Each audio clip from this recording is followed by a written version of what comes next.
Welcome to JLF with Daniel. I'm your host, Rabbi Daniel Levine. Today we are here with Rabbi Jordan Rosenblum, Professor of Religious Studies at University of Wisconsin-Madison. Jordan, welcome. Thank you for having me. So if I were to think of the single most taboo ritual in Judaism, and this is something that even, I live in California, you live in Wisconsin, I'm guessing these aren't beacons of, extremely traditional Jewish communities, but oftentimes when I talk to Jews, the one taboo that they're sort of, the most loath to part with is eating pork. So in other words, Jews who won't hesitate to get in a car and drive on Shabbat, don't really care if their meat is kosher, certainly aren't practicing any of Jewish marital laws, but pork is a red line. And that's really interesting, because when you go into, the Torah or even really the Mishnah and Talmud, pork is talked about, but especially from the Torah's point of view, pork is no better or worse than, a myriad of other things. And, if we want to get very technical, breaking Shabbat is actually considered more taboo, according to the Torah than pork. So let's start with there. How did pork go from, one out of a long list of things that you shouldn't do to sort of the essentialized, Jewish taboo of Jews do not eat pork? So you're right. That's exactly, and that's where I sort of start the book of, if all you had was the Torah, the fact that you could write a whole book on the subject would make no sense, right? We're just talking about the fact that I have a young child. You have a young child, and I point out in the first chapter that there's this moment of having these children's blocks that my mom got me, and they were Hebrew blocks. And then my wife grew up in Italy, so I got these Italian blocks, and I was looking at them, and they have animals on them, and letters, and words, and numbers. In Hebrew and Italian, and I was comparing them, the same company, then they had the same animals, but the different words for them in Hebrew and Italian, but I realized suddenly they didn't have the pig in the Hebrew one, but they had it in the Italian one. So then I went to see what did they replace, because the same number of blocks, and they replaced in the Hebrew they got rid of the pig, but they replaced it with the camel, which if all you had was the Bible makes no sense, because the same verses that kick out the pig kick out the camel, right? So it's not the Bible. The Bible, as you say, there's lots of other things you get put to death for. You don't get put to death for these. They just say, don't do it. God's not happy with it, right? It starts in the Second Temple period, where people think of the story of Hanukkah, and they think of the Maccabees and the miracle of the oil, but we don't learn about the story of the miracle of the oil until the Babylonian Talmud, hundreds of years later. But in the earliest book of the Maccabees, they talk a lot about these Jews who were forced to either eat pig or be murdered. And suddenly it seems to mean something more internally and externally to Jews and non-Jews.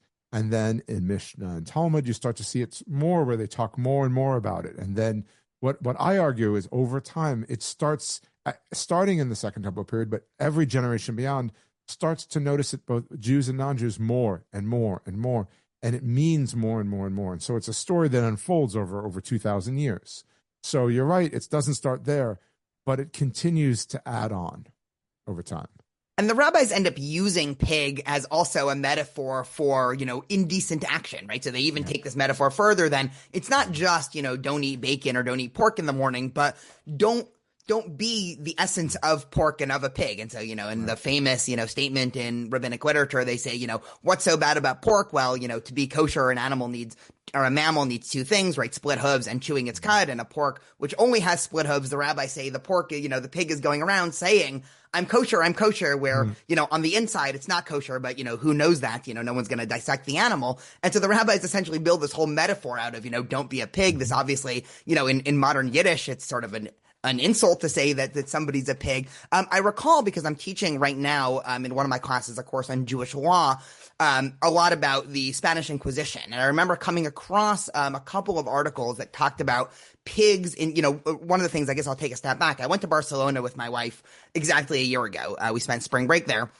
And I had known this, intellectually, but I was shocked by just the ubiquity of pork products within, Spain. It made for very difficult eating as somebody who keeps kosher. And so I looked into this, and I don't know if this happened, pre-Inquisition. I'm curious to run this by you, but it seems like there was at least one idea that because there were a lot of Jews who maybe were, Jews in private, but publicly were, proclaiming their adherence to Christianity, but those Jews still wouldn't eat pork. So all of a sudden it became a much bigger cuisine in Spain in the 1500s of, the ubiquity of pork. And I'm curious if you can shed some light on that, because I think that's also a part of this big story. Right. So this is part of a common theory goes that so if you look at Inquisition records, right, there are all these people who were horribly tortured on being accused of not eating pig, and so it becomes a way of that, right? The term for a converso or a new convert to Christianity, a pejorative term is a marrano, which means pig, right? Which is sort of a ironic thing to say. I think it's drawing on that same midrash that you're talking about looking kosher on the outside, but being treif, being not kosher on the inside, and the idea of there's a hypocrisy there, right? And so claiming of you're pretending that you are a Christian, but you're internally you're corrupt and you're being Jewish, but one way to show how Christian you are was to portray pork, right? Put a pig carcass right there, and I think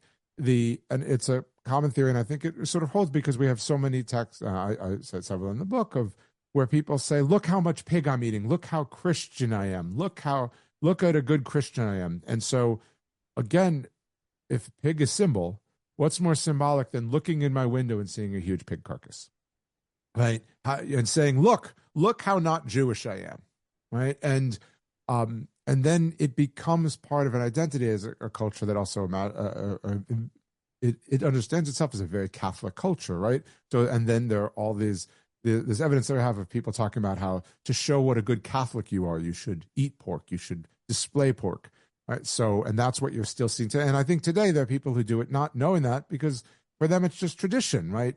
It's this. What is if you close your eyes, you were just saying I say imagine a street in a medieval looking street in Barcelona.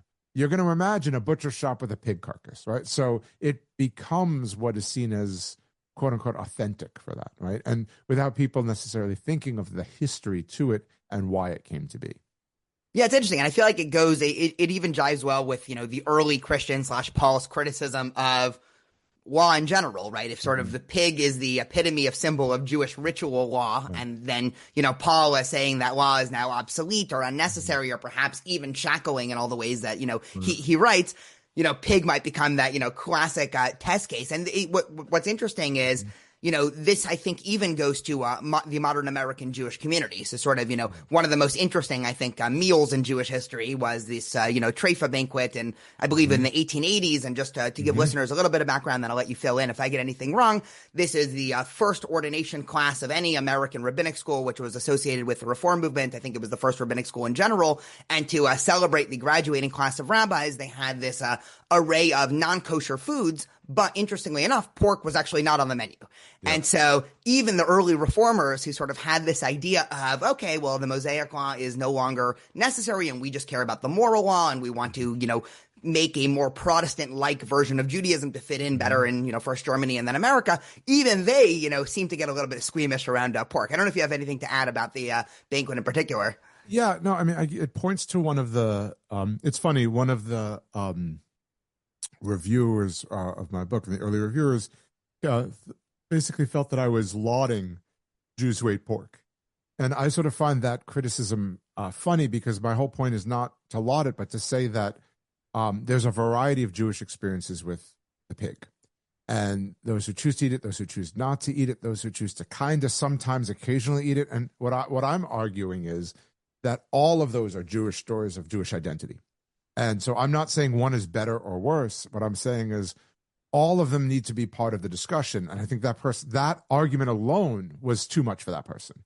And so I say that to get to this is when people think of the treifa banquet, if they're familiar with it, they think, all these non-kosher foods were served, ignoring the fact at first that pork wasn't there. But there were, frog's legs, there were clams, there were, I think, 5 different types of biblically non-kosher foods. And yet pork was too much. And in fact, there's a lot written about how oysters were allowed at that time, but Reform Judaism at that point pork was too far. It was, you called it a red line. I mean, maybe you should say it's a pink line, right? It's just too far, right? And then Reform Judaism at that time was debating it. And then a few years later, there's the Pittsburgh Platform, and Reform Judaism, at least officially at that time, says, nope, all of it, including pig. And then there's been complex changes over Reform Judaism over time. And again, making a broad statement about any Jewish community is always problematic because there's variance, because humans are messy and difficult to pin down. But looking back at that, even that quintessential moment, the fact that even at the moment where a stance was being made, right, about what their definition of Judaism was, how they were going to understand and practice Judaism, and they were making a stance that they understood would be viewed by many. And there's reports of people who walked out. They were on board with the reform agenda until that moment that they served non-kosher food. They said, nope, too much, right? So there were people who still at that moment were making their decision at the meal. And after they sat down to eat, and then they stood up and walked out. And even then, when there was an act that was meant to make a difference and to take a stance, pig was too far. And why that is, the power of that is a fascinating story. No problem eating clams, frogs' legs, but pig. Why? It doesn't make any sense. Again, we're winding to the biblical story. Yeah, but I think your theory then of both the Maccabees and then through, Talmudic times and then also, the Inquisition, I mean, it seems to make a lot of sense where if this was the epitome of clinging to not just Jewish practice, but Jewish identity. I mean, the thing that I always try to stress to, I'm teaching a class right now, the history of Jewish law. And, it's very hard if people, all they know about the Jewish community is the American Jewish community in 2025. Because then if I say Jewish law has always been central to Jewish identity, they look at me and they're like, okay, but that's not true. That's not true in 2025 in America. But at any period before the 1800s, it would have been true. Obviously, Jews had debates about internal legal things. What was kosher? What was not kosher? Why are we keeping kosher? Is this a rational set of rules, or is this just, what the Talmud calls, chukim, just sort of, random ordinances with no rhyme or reason? But everyone would have been bought into this general system. And so, it makes sense that could be a step too far of, okay, the laws of Shabbat, they're vast and they're complex and whatever, but like pork is such an obvious in your face, thing right there. And, it just dawned on me, one of my favorite chapters of Jewish history, because it's, wild, is the period of, Jacob Frank and, he was an 18th century, just for listeners, he was, a false messiah very much in the, on the tailcoats of Shabtai Tzvi, another earlier false messiah. And one of the philosophies that he put forward was a specific and public breaking of Jewish law, because according to, originally Shabtai Tzvi's view and then Jacob Frank's view, that's what you actually need to redeem in order to bring about the Messiah. But one of the things that Jacob did, he also held all these fascinating orgies and whatever, just to, in case people are listening, interested in digging further. But he also, I think he would publicly eat pork as sort of a message of, I am no longer bound by the, normative, law of Judaism. This is an antinomian movement there that, it is interesting that even the earlier reformers who are called antinomian, I don't view, I mean, maybe I don't know, but I can't imagine, or maybe he was Avraham Geiger. I mean, was he eating pork? It's sort of hard to imagine him eating pork. Right. It is very hard to imagine. The interesting thing about all of these stories is how easy pork serves as an easy metaphor for Jewish identity, right? You want to say, I'm a Jew eating pig. Suddenly, it's right. If he said, okay, we're gonna eat camel, it wouldn't have been. If he said, if I'm gonna eat shrimp, if I'm gonna eat clams, you're gonna go down the list. It's not as impactful, right? And so what you find, and I see it really particularly starting with Shabbatai Tzvi, but you see this Frank and moving on, or and particularly with Enlightenment and post-Enlightenment Jews who want to argue for radical ruptures or radical reinterpretations of Judaism. Often a shorthand for that is is to interact with the pig, to eat the pig, to use it to. Shabbatai Tzvi there were accusations that his followers would on Sabbath eat pig ritually, right? And that becomes a really concrete way of pushing for something different. Or there's a lot of stories of Jews talking about eating pork on Yom Kippur, on the Day of Atonement. We're not supposed to eat, and all the more so eating pig, right? But using it still to transgress, but to transgress Jewishly. They're still doing a practice that points back to Judaism on a day that points back to Judaism, to claim some complicated Jewish identity, right? And that's fascinating. I'm not saying it's good or bad. As I said, that reviewer would want me to say it's bad. I refuse to say it's bad. I'm also not saying it's good. It's interesting.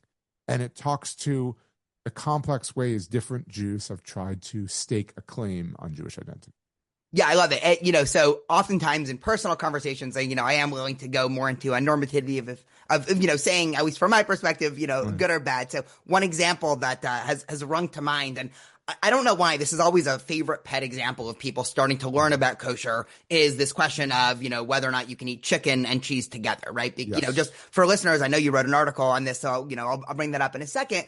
Just the 2-second, background for listeners. I mean, the Torah never even explicitly says don't eat meat and milk. It says don't boil a calf in its mother's milk. There was some ancient debate even before the Talmud about, is that literal or is that general? Right. The rabbis obviously go general. So sorry, no In-N-Out burgers for people listening, according to the rabbinic reading of the Torah. But then there's this inter-Talmudic debate about, cheese and fish, which obviously that's how the mainstream Jewish community has ruled for the last 1800 years, because, you might, it's sort of unclear why, but, the reason that ends up trickling down to a 21st century, you ask your average traditional rabbi as well, you might mix up, the steak and chicken, which has always seemed a little bit ridiculous. And so I'll oftentimes have students, who will specifically, if I'll be out to lunch with them, they'll order like a chicken parm and they'll say, do you think what I'm doing is bad? And I'm like, the very fact that you're asking this and you're sort of delving into like the Talmudic background, I love this. If you were just eating this and, not thinking about it at all, then I'd say like, okay, maybe it's not good or bad, but you're not having a Jewish moment. You actually specifically eating, chicken and cheese together while thinking about the Talmudic debate in this, like, that's Jewish enough for me. So, I think it's interesting. I don't know if I'd go far enough to say, then Shabtai Tzvi's eating pork on Yom Kippur is also, an authentic Jewish practice. But, it is probably in some way better than if you are Jewish and you just have never really thought deeply about why you do what you do and you're just eating whatever and you have no connection to the practice at all. So I don't know, a little bit of, Well, it also comes from different places in a sense, right? Like, by the way, the interesting thing about the whole, chicken and cheese thing is there are well-known rabbis who, like Akiva, right, and Yossi the Galilean, who, if you read a Passover Haggadah, like he appears there, right, and who clearly say, nope, not a problem. It says don't boil the kid in its mother's milk. There's no mother's milk for chicken, right? There's no fowl has no mother's milk, so you can't violate it, right? So that's the interesting thing there. There's there's an interpretation there that's a different stance. I would say a different identity stance than saying I recognize this is a violation and I'm choosing to do it to violate, as opposed to I disagree on the interpretation of this. I think I'm still in compliance with biblical law and doing this. Right? The action might outwardly appear the same, but the justification for it is radically different. Sure, and but there is at least attempted justification. Like in both of those cases, people are trying to think about it Jewishly. Obviously, what Jewishly means is very different. Right. That might be different than, obviously in 2025 in a place like Southern California, the vast, not the vast majority, but I would say the majority of Jews I meet on a daily basis on campus maybe aren't eating pork, but, they won't hesitate to get a cheeseburger. And that's not from any specific philosophic, I disagree with this or whatever. It's just, I had never thought about this. And that's where, I think it's interesting to challenge people and say, hey, there are, believe it or not, Jewishly sanctioned ways to argue that a cheeseburger is kosher. I mean, one of my favorite lines in the Talmud is that, a judge in the ancient court would actually have to come up with 49 different rationales to make a sheretz, which is a category of non-kosher bug, kosher. And so you think, how can you come up with 49 reasons that a cheeseburger is kosher? I don't know. I guess they had to do it. I do want to go back to, pork for 1 second, because this is always, an interesting question that people ask, and I've never really had a good answer for them. So, who better to ask than the person who wrote the book on it? What are the current theories as to, why in the ancient world Jews didn't eat pork? I mean, do we have any, obviously it's sort of impossible to know, but, what are some of the dominant theories there? Okay, so I will start to say that I'm a bit of a buzzkill in that I firmly believe that none of these theories hold water. I believe that if you look at all the evidence, it simply says, because God says so, right? And there are groups in this region that also tabooed pigs, and there are groups in this region that didn't taboo pigs. So every other theory besides the fact that we don't know is flawed. So I'm just going to begin with that long thing, and that's why I say I think it's important to look I start getting more interested in the Second Temple period, where you then have people that say, okay, so you can't, but what does that mean? Then you start getting interesting explanations. Now, the common theories have been like the Mary Douglas school, which is an anthropologist who wrote in the 60s about the idea that it's matter out of place. Like these are the anomalous things, right? The domesticated quadruped that doesn't chew the cud or have split hooves is more anomalous. Like most of them have your cows, your sheep, your goats are much more common. Same thing with all the other animals. I talk about aquatic creatures that have fins and scales, which is the biblical requirement. Those that don't are anomalous. That's great, except it's kind of circular reasoning, because how do you know that they were considered the dominant one when there's tons of these creatures around, right? There's another anthropologist who claimed that it was about the environment and that it's hard to have pigs in that environment. And that's true, except some did do it. And just because it's hard to have it doesn't mean that you have to have such a deep legislation against it, right? And there are some people, there's a claim about trichinosis, which actually holds no water because no one talks about it until trichinosis is discovered, right? And then suddenly people, what you really get is Reform Jews in Germany saying, look, this is so rational. There's a rational reason. They're trying to argue that Judaism is rational, right? For the medically unacquainted, can you define trichinosis? Okay, so if you don't cook pork through enough, if you leave it raw, then you can get sick from eating it. And I'm going to avoid saying all the intricacies, so I don't want to make a mistake and have some biologist, because it's always you make some mistake and some biologist comes through and says you didn't express that wrong. So I'll just simply say, if you cook pork all the way through, it kills stuff in there. And that stuff, if it's not killed, can get in you and kill you. And they and then looking under microscopes, they discovered this as part of broader germ theory. And then Reformed Jews in Germany tried to say, oh, look, we've discovered that's what this is about. And this is, essentially Moses Maimonides does the same thing 800 years before, where, he probably didn't know about, trichinosis. Well, no, he was using Galenic theory. He's using like old, Greek and Roman thought about humors in the body and such. So it was not quite the same thing, but he was saying but even still, let's say Maimonides is saying that.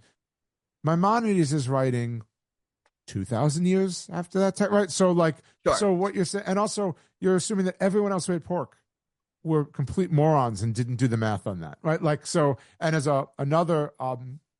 an anthropologist, Marvin Harris has pointed out, then the law shall be, thou shalt not eat pork that's pink in the center, right? So it's great, except there's no evidence for it. And if your evidence for something that happened, we're trying to save ink in Deuteronomy, right there. Well, right, but if your evidence is that if you're going to try and throw with Maimonides in it, he's writing so much later than it. So, right, sure. I was more bringing up Maimonides that there is this 900-year-old legacy of trying to rationally explain away things that simply in the ancient world you would have to say either could God said so or makes no logical sense, right? So, Maimonides sort of paved the way for those 1800s and 1900s thinkers of saying, this is a longstanding Jewish tradition. But there is, one of the, taglines, because, when I look this up, a lot of the articles, default to talking about, health reasons and, pork is dirtier and whatever.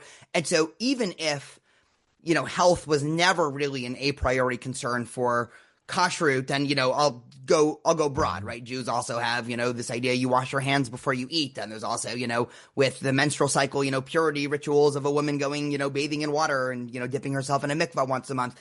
Even if there was the a priori reason wasn't health, it was the case, correct me if I'm wrong, that Jews were more protected from, say, diseases in, the medieval period because of a lot of these rituals. So even if it wasn't the reason, there is some research that seems to say that, washing before eating and dunking in the mikvah and not eating certain animals that seem more unclean might have actually, saved Jewish lives in the medieval period.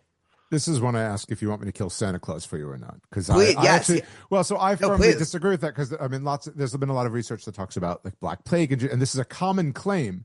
But ignoring the fact that, number one, plenty of Jews died in equal numbers in Black Plague. But there was also a lot of social separation, and we've all just been through a time where we understand during a time of plague what the benefits of social separation, right? So I think that maybe a little bit, but I think that the evidence for that is way overplayed. And this is where I go back to, like, my primary training is in rabbinics, like classical rabbinic Mishnah, Talmud.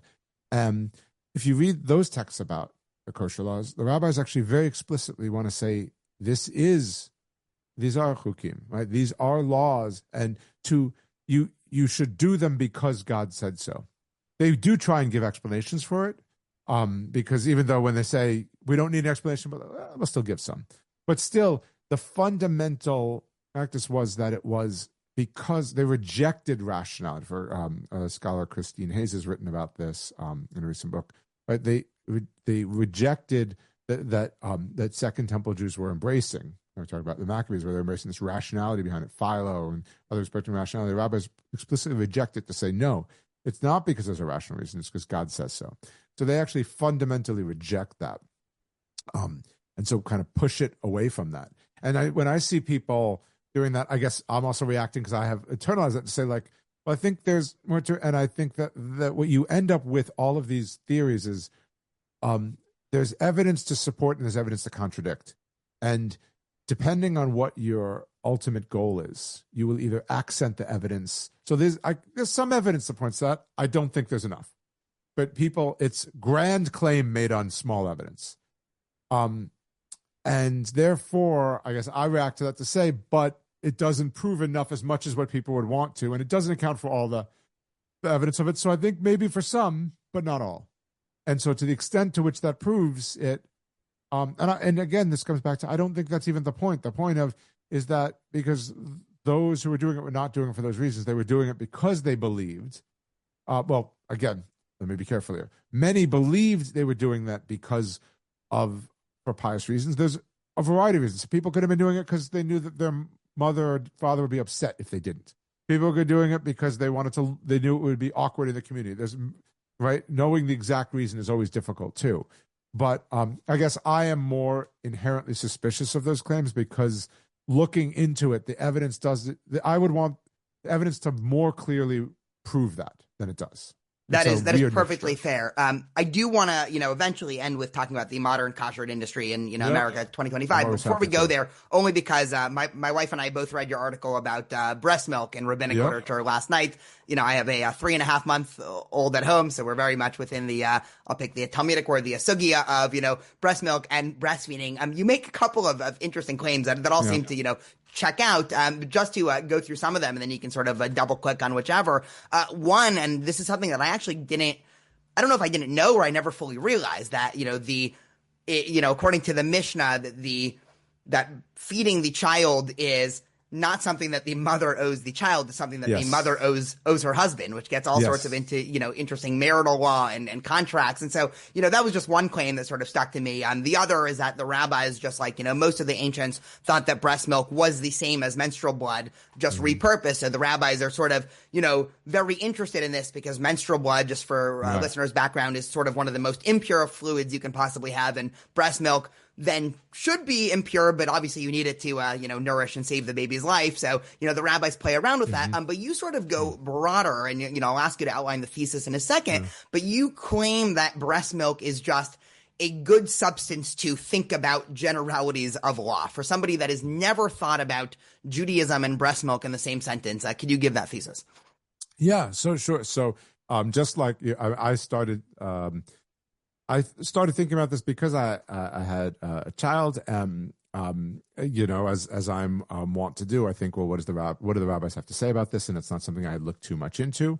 And so I started to look into it. And what I found is exactly as you said, that breast milk is really fascinating because the rabbis the standard journalistic claim is when you hear hoofbeats, I think horses, not zebras. The rabbis are the opposite. They want to think zebras, not horses, because the obvious question is not interesting to them. If it's a clear, simple yes or no, it's not interesting to them. As I often say to my son, like the rabbinic debate that they would love is a hot dog a sandwich. Now that is a rabbinic debate, right? Because immediately people have strong opinions and are ready to argue with it. And that's a great rabbinic day. And so the breast milk it's produced by a non-normative rabbinic figure, right? Adult, free men, normative rabbinic figure. So you're dealing with women for another non-normative rabbinic figure, an infant, for a brief period of time. That's important too, because it's not long. So there are different rules if something's forever versus for a short period of time. And for that brief period of time, it is absolutely vital for life. Like there's all these debates today is formula versus breastfeeding, but forgetting the stakes of it are kind of ridiculous when you're an historian and say that's only for the past like 150 years is really at most is when the option was either way the child will live, right? But prior to that, you either need the biological mother to feed the child, someone else who has breast milk to feed the child, or the child will die. Like life or death, legit. Not, this will they get a 1580 on their SAT or a 1420, right? Like the stakes are radically different. And so the rabbis then think it's so interesting, and they use it to think of variables. So one variable is, as you pointed out, forgive me for a second, menstrual blood is the most tabooed bodily fluid in the Hebrew Bible and subsequently in the Talmud. And menstrual blood is the most tabooed of the most tabooed. And the rabbis, along with, this was, Galenic, back to Greek and Roman medical thought. This was, Aristotle writes about this. You have this early Christians write about this. If you were trained in the West in medical school until the 17th century, you would have been taught this, that menstrual blood is transformed into breast milk. And if you step back for a second, it makes a certain empirical sense. If you don't know anything about what you can find today in Wikipedia, right, and you look and say, well, a woman gets pregnant, before you had, before you could go to Walgreens and get a quick pregnancy test, the first sign you'd have is menstruation ceases, right? Like obviously, and then after a child's born, menstruation doesn't immediately begin again, and when it does, when the onset of menstruation again, usually coincides with a reduction in breast milk production, right? So there's a certain logical, and both are seen as unique to women. There's all these reasons why you connect it. So then the obvious question is all the rules of that associated to it, but how could they if the child needs it to live? So that's why all those laws come. And then it's really, and I still don't know why they chose this, because it was clear there was no reason to have chosen that, right? In fact, there's actually a strong reason to have not, where the idea is that a biological father is obligated to feed his own child. A wife is obligated to feed the child of her husband. Were they to get divorced, she has no obligation to feed her own biological child. The rabbis easily could have solved this, so they don't explain where they get the justification. Yeah, I was going to ask you. So I was reading that last night, and I was sitting next to. It makes no sense. No, it makes no sense. And I was sitting next to my wife, and we were reading it, and we came across that line. And I had spent years in yeshiva studying Talmud, and I was like, I'm going to go find this. So I was there, typing, and then tried ChatGPT. That didn't work, and I was, where did the rabbis get this from? And so I'm glad you said that makes no sense, because I was going to ask you where they got that from, also. Yeah, it makes no sense, and I still, that's something I still struggle with, and because it makes no sense, because the obvious thing would just obligate the biological mother. It's straightforward. Or, I'm not even looking what the modernist in me would say, like, make it egalitarian, like both parents are obligated. No, but even not the modernist, right? Like when you open the Tanakh and you look at stories of breastfeeding, there was never, the father telling the wife, now go breastfeed. It was, Sarah is able to breastfeed, and Hannah is able to breastfeed, and, Moses' mother is, eventually able to breastfeed. There was no like Amram sitting there being, or Hannah's husband. I don't even remember Hannah's husband's name, whatever. I won't rack my brain here live. You never have the husband saying, so it just seems like it even goes the obvious read and so many problems. Yeah, and that is one thing I never solved. I don't know why, because it didn't make sense, and it doesn't but because they make that decision, it was like they made a bad decision in my mind, but then they kept to it. So that's why, like in the text I talk about, they'll say, so if they get divorced, if the child would have recognized her, which all scientific studies show that very quickly, an infant will sense the smell of their mother. Like there are all these easiest ways that it would recognize. Of course, like this is the person who's been breastfeeding them, right? Like, so of course their child is going to recognize their mother. Then the mother's treated like a wet nurse, basically, which is a a fix for a problem that we don't have to have, right? So that is one thing I've never been able to wrap my head around. And I did do a deep dive, and I could never find out why, and I still don't know why. My best guess is just that they decided that was the way they wanted it to be, and then they came up with that was a solution that solved it, no matter what. Interesting. So I want to stay on this theme of young children for a second, because Sure. obviously very relevant to my life. I'll make a public announcement. We did not do this, but there is a big millennial and Gen Z push, whether it's actually medically helpful or just customary for eating the placenta. And so I decided to look into this halachically, and sometime around the birth of our daughter, and there have been some recent responses written about whether or not the placenta is kosher, but I figured I would ask you, if somebody asks you, what halachic considerations, I don't know if the rabbis dealt with this, but what would you say, is eating a placenta kosher? Okay, so this is the one thing I like to talk to students about. Is like I try and zoom out, because I also teach, of course, that work with our pre-law programs and things. And I said, let's zoom out to any legal system.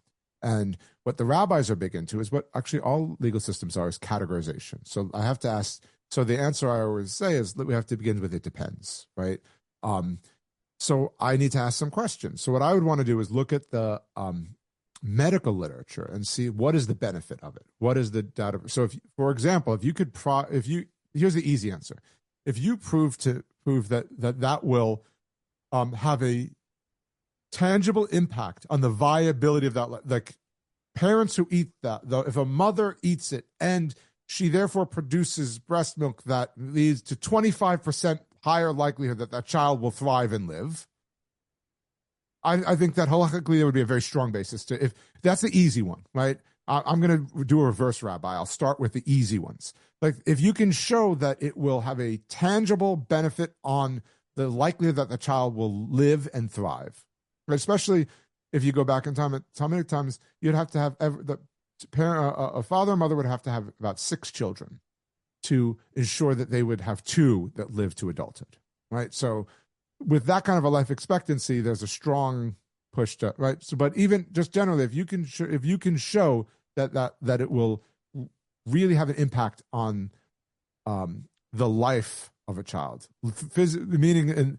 the child will live and thrive, and not get into the school they want, not their safety school, but I mean like thrive, like really actually have a physically robust life, then I think that's not a problem. But if you're getting into the murky waters of why, then it gets dicier. And I haven't looked. I read an article or two also when I was at that stage.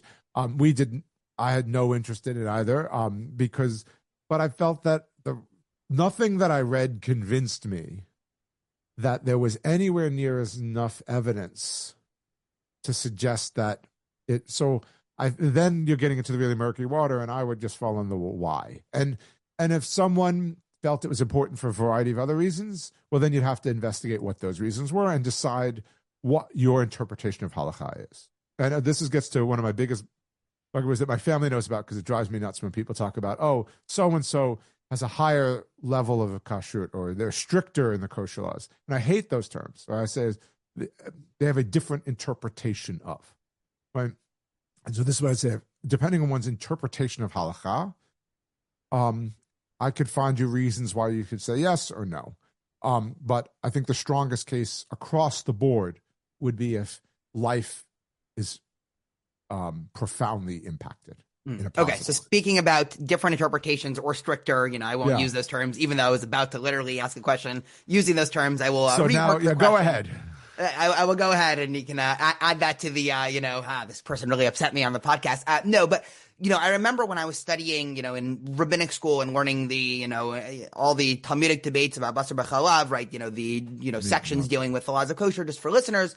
One of the things that struck me as somebody who grew up, in a normative modern Orthodox community is how much stricter 21st century Orthodox kashrut was than Talmudic kashrut. And usually it works the opposite, because when I studied, I'll just give another example. When I studied the laws of Shabbat, my conclusion was, oh my goodness, none of us are actually keeping Shabbat, right? Because the rabbis, the rabbinic system of the laws of Shabbat are very strict in terms of, even the way you cut vegetables is sort of, you can't cut vegetables a certain way. No one in the modern Orthodox community is, worrying about cutting cucumbers too small on Shabbat and mixing a salad in a certain way and squeezing lemon, all of that. But then you get into the laws of kosher and you read these, Talmudic debates after debate, if somebody was roasting a pig in an oven and then you popped in your kosher chicken next to it, is that chicken kosher? And, I'm thinking, if I had brought pig even in the, even in my front door, my mom would probably have thrown out the entire kitchen, and so, one of the big historic theories, I think Chaim Soloveitchik puts forth this theory, is that in the medieval Ashkenazi period, you had this sort of, you had this, Hasid, this pious ascetic movement, probably born out of a lot of, anti-Jewish persecution by, Christians in France and Germany, which sort of led to this almost arms race of, what's called in Hebrew chumras for listeners of, strict stringencies, piling on top of each other. But the modern kosher kitchen, seems a little bit crazy. And then it also, you also have these other debates. And this is, I think, to your point of, not being stricter, but just different interpretations. Even, my wife is Persian. And so in, dominant Sephardic tradition, things like glass, of course, you don't need separate glass plates for meat and milk. But in the Ashkenazi tradition, which tends to be much stricter, they said, no, glass, if you use it for meat, you can never use it for milk. I'm wondering if you could talk a little bit about that, because it's always struck me as weird. And I sort of have two minds on this. I'm kind of curious to run both of these by you. One is, sort of the legal positivist, mind of me, which says, legal systems evolve. And, if I popped into a time machine to 4th century, Surah in Babylonia, maybe I could have, cooked my chicken next to my roommate's non-kosher chicken and, the rabbis would have been fine with it. But law has just evolved in such a way that, of course, now you need 2 ovens and, 2 microwaves and, in a normative 21st century kosher. And my other mind is saying, well, this is ridiculous. We have, for whatever historic reasons, we sort of piled all these ridiculous stringencies, which not only is inconvenient for me, if I'm trying to, help other people understand, the rules of kosher and say, I have students that don't come from a traditional background and they say, this seems really interesting, having your entire diet revolve around, being more mindful and authentic. I want to do it, but they have a non-kosher roommate. Part of me is like, you can actually fully keep kosher according to the Talmud without much budging. Right. But from a 21st century kosher perspective, you actually have no chance. And I'm curious to run those by you in terms of, I don't even really have a question. I'm just curious to get your thoughts here. So it radically changes, right? And even more so, as I often will point out, that the kosher laws have changed more in the past 30 years than they have in the past 3,000, right? Like you look at, in the 70s and early 80s, peanut oil was kosher at Passover without a problem. Some of the most, Rav Moshe Feinstein was a very well-known arbiter of halakha, of rabbinic law. Doesn't have a problem with it. Nowadays, even amongst, more liberal denominations will not say that that's allowed, right? It's radically changed. And it's changed for a variety of reasons. So one of the reasons it's changed is due to technology, right? So there's a chapter of a book written by David Kramer, and he talks about how, how this changes over time also relates to people don't have 2 sets of dishes. People don't have 2 sets. And when these things become more prevalent, right? You used to have 1 knife. And so taking your meat knife and just plunging it into the earth a couple times and saying, oh, it's not meaty anymore, right? Worked then. But when when technology and economy allows for you to have 2 knives, you say, well, maybe I'll make one of each, right? And so things change over time. And then we've had technological explosion. Like, take a look at the package of any food item, if that's in any way processed. And I often ask students and crowds, I say, what country is the largest producer of kosher foods today?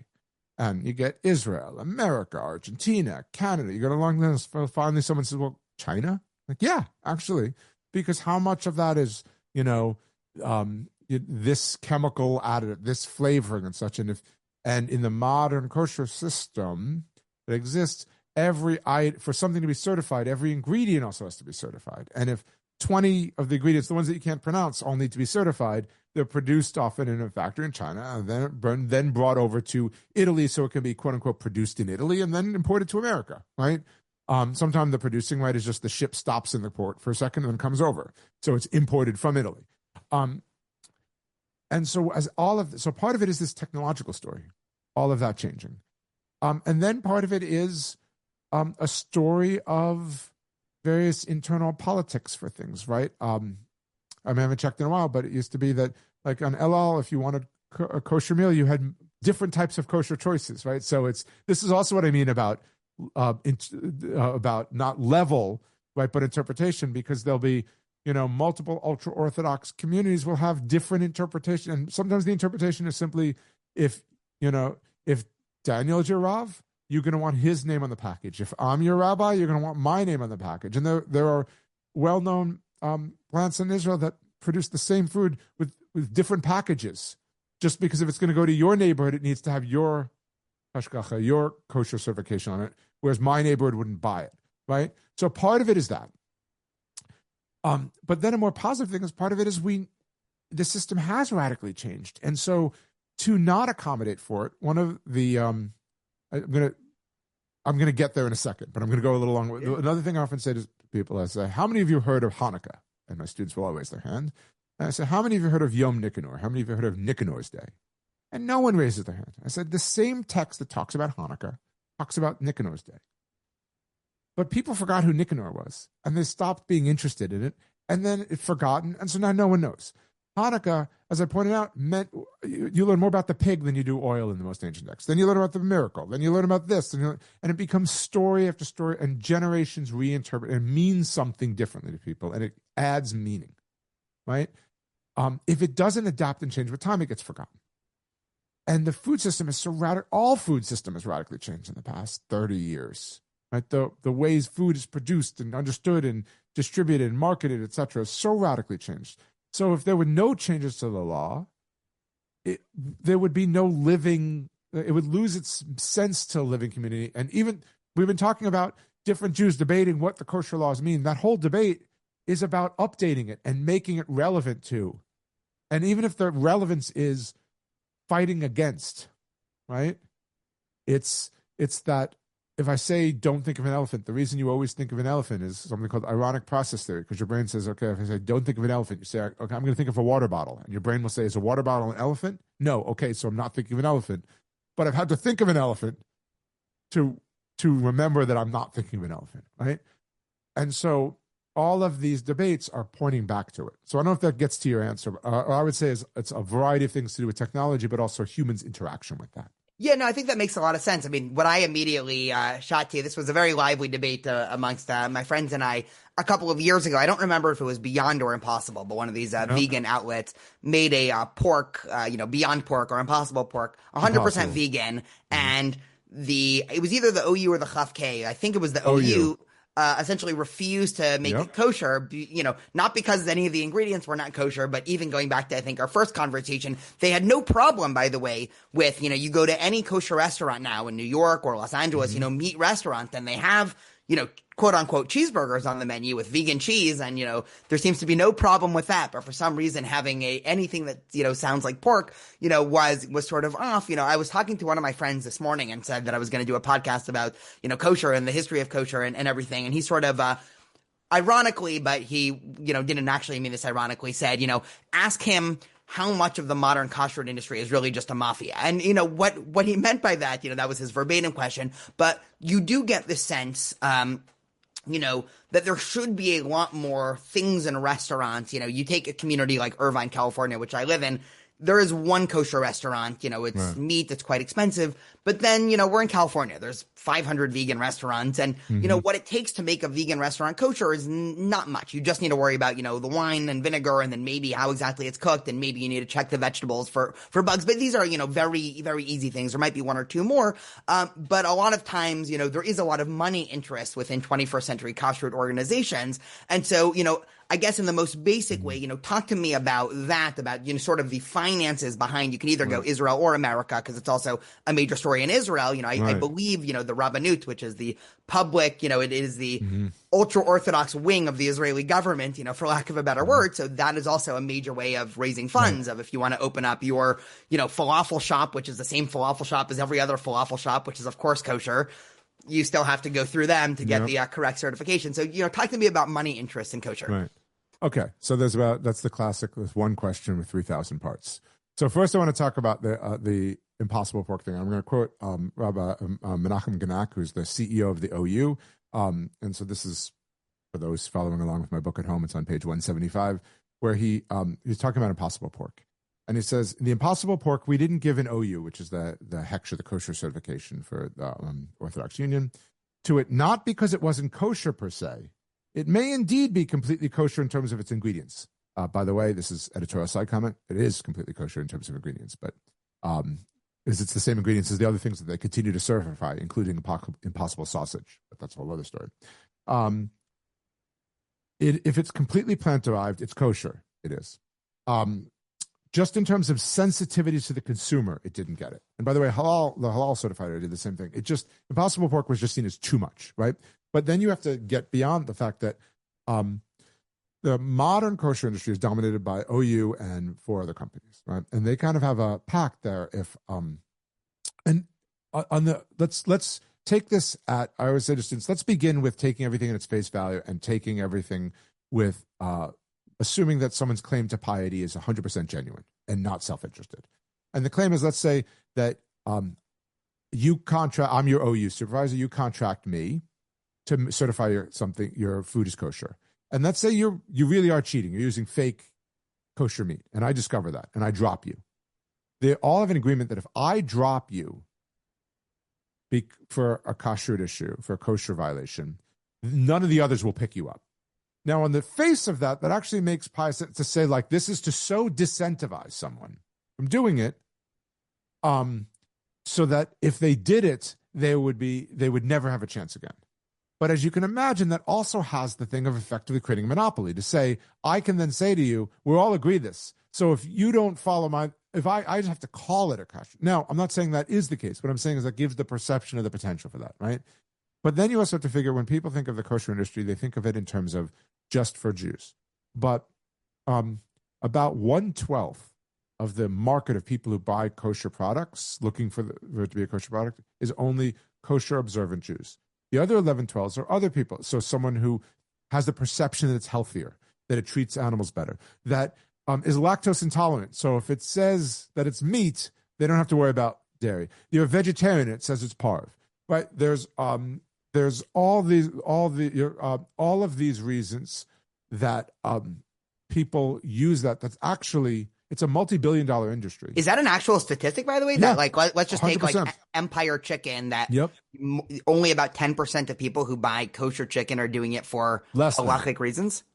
Less than 10%. That's really interesting. Yes, because people, there's a perception that, again, it's false, that that kashrut means more ethically treating the animals. That means it's healthier. That means it's less disease-ridden, et cetera, et cetera. It means a higher sodium content. I can tell you that. Right, but there's a perception of it. And this goes back to, think of the Hebrew National Campaign from the 1970s. We answer to a higher authority, right? Is making it implied all those things. And so, and again, I'm not trying to besmirch people who the kashrut industry. I'm not trying to besmirch people who firmly believe that, and that's what I'm saying is that it has been marketed for that, and also there's a market external to it. And when you consider that it's a multi-billion-dollar industry, that so many is for other factors. That I think when I'm talking to people about the kosher industry, they tend to think of it insularly as just for Jews. But I'm like, there's a much broader element to that. So when you're talking about money, there's a lot to it. And by the way, you will market this in other kosher companies as well, because you will get a bump in sales by having a kosher symbol on it beyond the Jewish market. Because this is, I guess, part of the argument. I mean, the argument, not that I have sides in this, but if somebody was going to say that the kashrut industry now is sort of engaging in, mafia-like practices. I mean, you go to the store and parchment paper or aluminum foil now has an OU. And this, it seems like, is sort of to your exact point where. Well, what I would say to that is, okay, this is one of those where I would ask you, so if you want, let me give you both sides of this, because you can actually, I will take a neutral stance on this, because actually I feel neutral in this. I think on the one hand, if you want to say it's a mafia-like stance, there's the argument for it. There's no reason they're bilking people. Here's the other stance, which is equally valid, by the way. You own an aluminum foil company.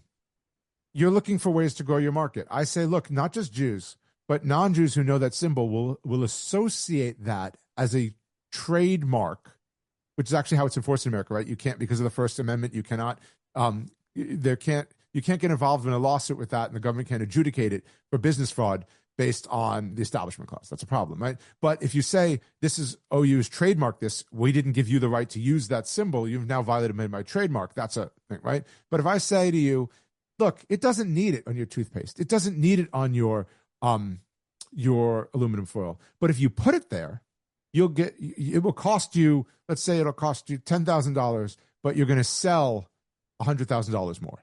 Right, so you could even be upfront. So that's why what I find is that people. So what I'm saying is it's neutral. I think sometimes it's. If I'm being honest, I think that sometimes it is used for less than pious purposes, and other times it's just straightforward business. You will, and so I'm not going to take a stance on like I'm not paid by big kosher business. I'm not sponsored by them. I'm also not sponsored, right? So I'm not trying to take down or whatever. But I say both perspectives can be found.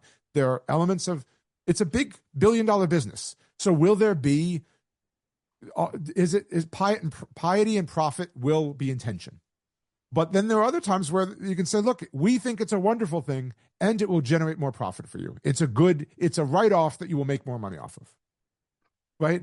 So, and I think both can coexist, and sometimes one happens and sometimes the other. And that's the interesting thing. And the book I would recommend for that is there's Roger Horowitz wrote this book, Kosher USA, which is the single best book on the kosher industry in America. And I think he gives a really balanced view of the complexities of this that show that it's complicated in a fascinating way. And that means some people took advantage of it. And it means some people saw an opportunity for what they perceived to be pious reasons. Yeah. One of the most interesting, this is somewhat of a non sequitur, but I think it connects in some way, interesting episodes of modern kosher, because I was living in Los Angeles when this happened, was the Doheny meat scandal, which, just for listeners' background, this is, a day or two before Passover. They essentially realized that they were sneaking in non-kosher meat and changing the labels, and it was this whole scandal. But then you have this problem where, thousands of families had purchased their meat for the, upcoming Passover Seder and only realized the day before or the day of Passover that this meat was not kosher. And so the rabbis made a decision to, retroactively declare all of the meat that was purchased before a certain time kosher, which to me, I was in college when this happened. I was reflecting on this and, what a fascinating iteration of, the way in which kosher might not actually be talking about, the physical essence of the food, but it almost is, and obviously, a lot of people's outside view of what kosher is blessed by a rabbi, which of course is the furthest thing ever from the truth. Right. But in this case, quite literally, that's what made that food kosher. Like, you were taking non-kosher food and it was essentially not blessed as in, an actual blessing, but the rabbis were retrospectively saying, well, we have all these other concerns within the legal system, and one of it is, well, money and livelihood and people's happiness, and some percentage of people who, if they found out that wasn't kosher, probably would have eaten it anyway. And so the rabbis essentially made a decision, okay, we're declaring this non-kosher meat kosher. So I feel like that implicates a lot of these other ideas that we've been talking about. I know we've been talking for a while. I had a couple, I don't know if you want to respond to that, but there were, I wanted to try to almost do a lightning round of, just like a couple of things that, other people fired at me. So you can send like, two or three sentences on each. The kashrut or lack thereof of strawberries and blueberries that have a lot of bugs on it. Okay. So very quickly, this is not really an issue to the 1994-ish. There's an article that appears in the New York Times that says, there's bugs in the water because people put water under the microscope. It's a long story. Again, if you, David Kramer has a book on, I forget the exact title, but Routledge published it. And it's just Google David Kramer and Jewish food and identity through the ages, something through the ages. But And he talks about this, where basically halakha has always been macroscopic, even after the microscope was invented. You have Maimonides talking about how worms in apples and things like the Talmud talks about bugs, which bugs in beer are kosher or not. But this fear of blueberries, raspberries. Don't get me started on broccoli. By broccoli and cauliflower, I often tell students it's harder than meat and wine to declare broccoli kosher. Which doesn't make any sense. There was a scandal a few years ago with the Carchofi alla Judea, the Jewish artichoke in Rome. All of these, and what it is again, you're talking about the chuma over chuma, the stringency over stringency. It's this view that that once you know it, you have to deal with it in a different way. Whereas received tradition, even I mentioned before, Rav Moshe Feinstein, this very famous halachic legal arbiter, who he even said, like, what are you going to say? My grandma wasn't even kosher. Like everyone didn't do that. But there was a decision made by some communities to stake that as a kind of an identity statement of difference. So what I would say, this is one of those moments where you would say, it radically changed in my lifetime. Whereas in the 80s, not a problem. 90s starts to be a problem. Nowadays, deeply problematic in some communities. Okay. So it gets more than that, but that's my lightning answer. Sure. This is the lightning round. Kashrut of turkeys. So that the fascinating thing, right, is turkey. The reason that it's celebrated for Thanksgiving, right, it's a bird indigenous to America. And the problem is just like the Hebrew Bible says, domesticated quadrupeds need to have split hooves and chew the cud. And it says fish or aquatic creatures, right, need to have fins and scales. Birds, it just says these are the ones you don't eat.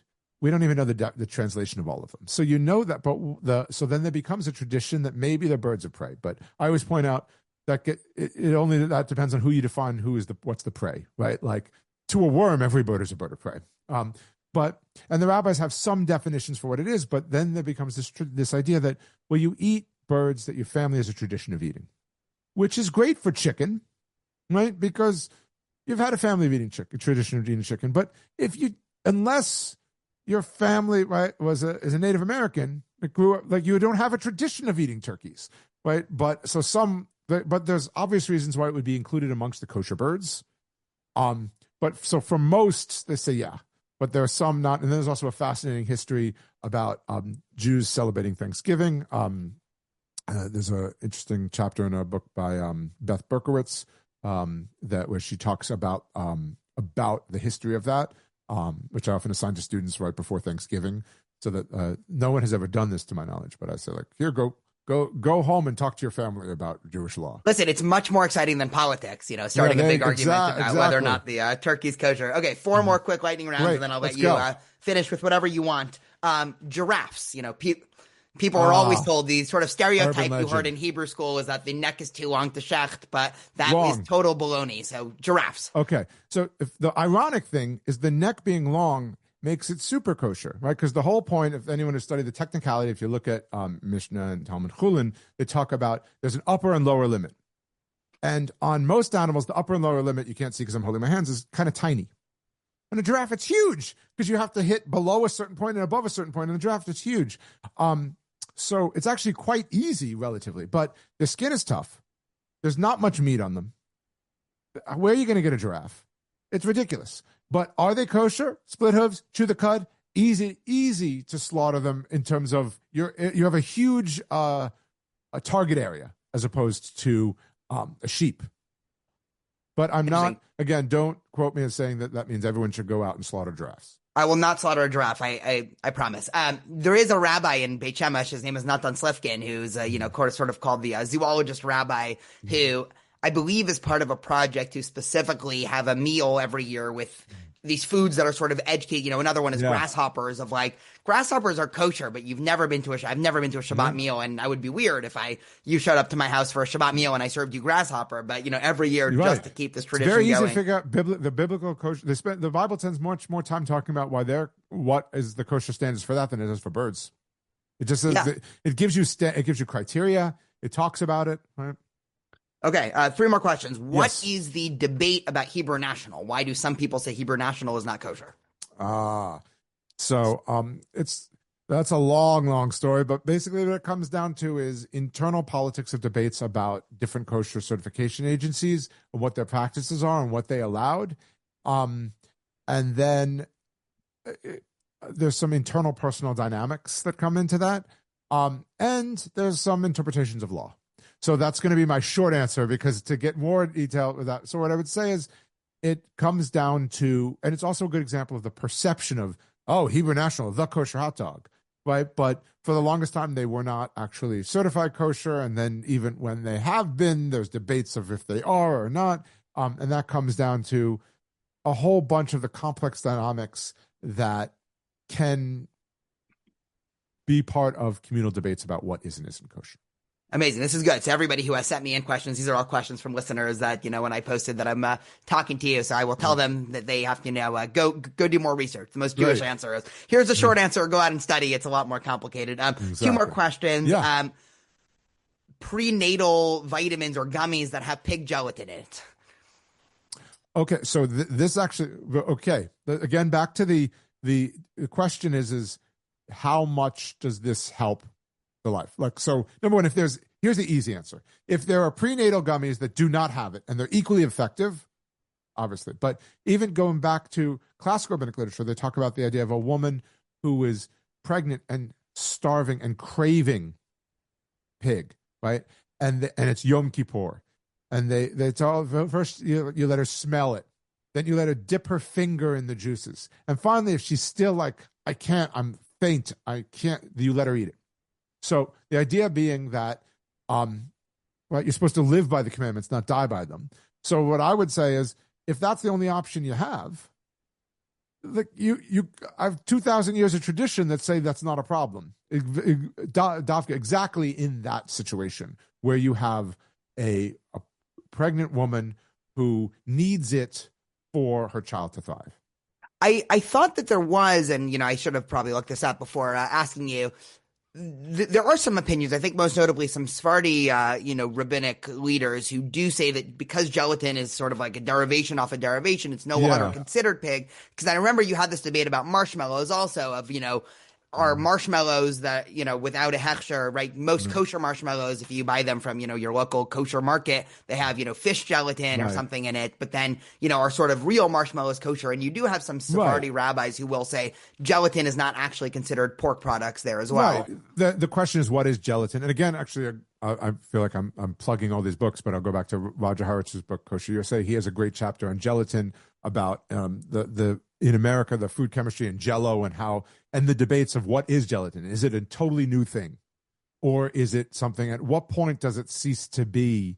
And again, these are all, the fascinating thing is all these things are fundamentally based in arguments that go back to the Talmud. But there's no way that the Talmud could envision modern food chemistry. But the question is what principles apply to it and how are they to be interpreted in light of modern food chemistry? Okay, so another modern food chemistry question. This is the last question, and then I'll let you finish off. Lab-grown meat, whether or not it would be considered meat for all intensive halachic purposes. Can you have a cheeseburger finally? Yeah.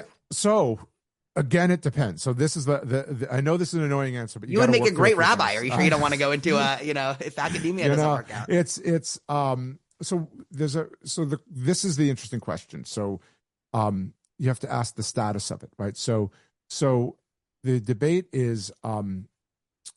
Does the animal, first of all, where does that substance come from? Does it come from does it have to be from a living animal? And then, so like you take a few cells off a living animal. Well, does that then violate the prohibition right against taking a limb from a living animal? And then other people say that's ridiculous. These are cells. Like cutting off a limb is a limb, but a couple flakes of skin, no big deal.